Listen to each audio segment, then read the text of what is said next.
Hey everyone, and welcome. So we're in this moment in AI where everyone is obsessed with bigger, faster, more complex models. But what if I told you that for some of the hardest puzzles out there, the answer isn't to get bigger, but to get smaller? It sounds kind of crazy, but a new paper is showing that sometimes less is so much more. Let's get into it. So here's the big question that gets this whole thing started. We've got these absolutely massive AI models, right? Trillions of parameters, trained on basically the entire internet. And yet, you give them a really tough Sudoku puzzle or a complicated maze, and they just fall apart. They choke on these abstract reasoning problems that you or I could probably solve with a bit of coffee and a clear head. So what's going on here? So here's our roadmap for today. We're going to start with the problem itself, why AI struggles with these puzzles. Then we'll look at the first really complicated attempt to solve it. After that, we'll get to the breakthrough, a new super simple method. We'll show you the proof, and trust me, the results are wild. And finally, we'll talk about what this means for the future of AI. All right, first step, the challenge, AI's puzzle problem. You'd think with all the fancy techniques we have, models would be great at logic puzzles. But it turns out, for a certain class of really hard problems, they're just not reliable. They get stuck, they go in circles, and it shows a real weakness in their ability to reason. And we're not talking about easy stuff here. We're talking about extreme Sudoku puzzles, really hard mazes, and this thing called ARC-AGI. That's basically like an IQ test for AI, using visual puzzles it's never seen before. It's designed to be a true test of intelligence, and the biggest models out there still struggle with it. So clearly, just throwing more data and more power at the problem isn't the answer. We need a different way of thinking. So this brings us to the first serious attempt to crack these puzzles. It was a model called the Hierarchical Reasoning Model, or HRM. You can think of it as this big, brainy, super-engineered machine. It was a really clever idea, inspired by biology, but as you're about to see, it was also incredibly complicated. So the core idea behind HRM was to kind of mimic the human brain. It used two totally separate neural networks that were supposed to talk to each other. One was for the fast, low-level stuff, and the other was for the slow, high-level strategic thinking. It's a cool concept, right? But it introduces a lot of moving parts. And when you look under the hood, man, it was a lot. You've got these two networks trying to work together. It used a technique called deep supervision, where it would try to get better over 16 different steps. To even justify why this should work, it leaned on a really complex math concept called the fixed point theorem. And the real kicker? To make training even a little bit efficient, it needed 2 full computational passes for every single step. It was just a very complex beast. And here's the thing. All that complexity was built on some shaky ground. As the author of the new paper points out, those arguments about biology were a bit of a stretch, and that fancy math theorem, yeah, it wasn't even a sure thing that it applied correctly here. So you had this brilliant, but maybe over-engineered solution on a wobbly foundation. Okay, so that was the complicated past. But now for the breakthrough. This is where things get really, really cool.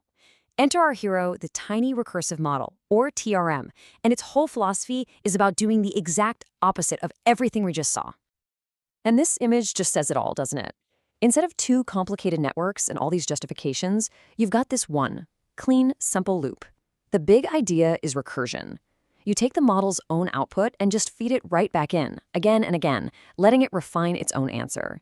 It's designed to literally think about the problem, step by step. So how does this elegant little loop actually work? It's beautiful. At each step, the model looks at the question, its current best answer, and this hidden internal state, which you can just call its reasoning. Then, it does something really clever. It loops a few times internally, just updating its reasoning. This is like the model taking a pause to just think. Once it's thought about it, it uses that new and improved reasoning to update its final answer. And it does this whole thing up to 16 times, getting smarter with each loop. I mean, when you put them side by side, it's just night and day. HRM had 2 networks, TRM has 1 tiny one. HRM needed fancy math to work, TRM just uses the standard, reliable method every neural network uses. And look at the size. HRM was 27 million parameters. TRM is only 7 million. It's smaller, it's simpler, and it's way more efficient. And here's the kicker. These simplifications aren't just for making it look pretty, they are what make it better. One network is just plain faster. No weird math means it's more robust, and this last one is just fascinating. The researchers found that making the network smaller, using fewer layers, actually made it perform better because it prevented something called overfitting. That's when a model just memorizes the training data instead of learning the actual rules. It's like cramming for a test instead of understanding the subject. The tiny model can't cram, so it's forced to learn. Okay, so theory is great. We've got a simpler, smaller, more elegant model. But does it actually work? Does the little guy win? Oh yeah.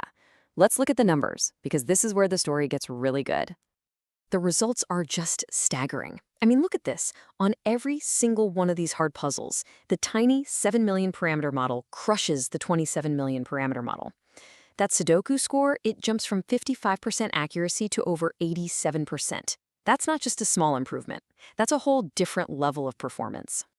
Yeah, let's just stare at that for a second. 87.4% on extreme Sudoku puzzles. And get this, it was trained on only 1,000 examples. This isn't just a step forward, it's a massive leap. And if you thought that was impressive, it gets even crazier. On that ARC Gen AGI reasoning test, the AI IQ test, this little 7 million parameter model doesn't just beat its bigger predecessor, it also scores higher than Google's absolutely massive Gemini 2.5 Pro model. A tiny, specialized model is out-reasoning one of the giants of the field on this specific difficult task. That's just wild. Which, is a pretty perfect example of a tiny thing making a giant impact. And speaking of which, if you want to make a giant impact on our tiny channel, the subscribe button is sitting right there. It doesn't need any complicated reasoning, just one click. Go on, give VibeDoc a shot. All right, let's get back to the big picture and figure out what this all means. All right, let's zoom out. We've seen the proof, we've seen the numbers. What's the big lesson here?